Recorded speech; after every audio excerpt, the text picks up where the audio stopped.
for Mhm. a lot of our audience who is implementing agreements and using them and big believers as well. I think you run into the what are some of the guiding principles we need to really hold true in terms of monitoring and keeping track, and then more tactically, what what tool hacks might Yeah. you offer us as we Yeah, think yeah. about this and Well, continue to I'm navigate it?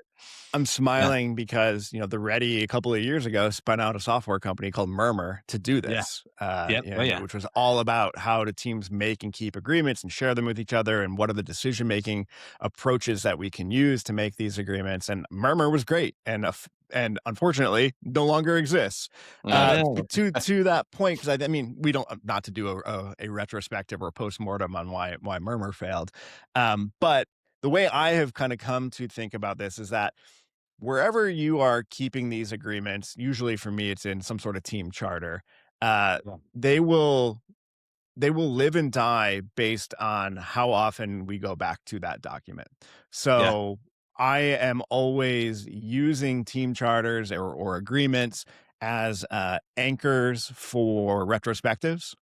mhm, So every team that I coach, every team that I work with, part of their default operating rhythm is, every month, every 6 weeks or so, doing a retrospective where we are just looking at how did the last period of time go, what has been working well, what has not been working well. And that is also when I'll pop our charter or our agreements back up onto the screen, and we can self assess like, okay, we said these agreements matter to us. How are we doing keeping them?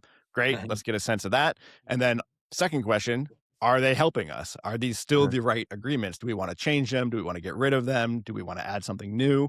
And then if you're doing that on that sort of cadence, I think it's hard for it to go completely stale. It's when mhm, you do it once in some sort of kickoff event and then it gets filed away somewhere, and there are new people joining the team, people are leaving the team, and there's just that old artifact of that one time we made some agreements. mhm. That is a recipe for nobody knowing what the agreements are or not taking them seriously.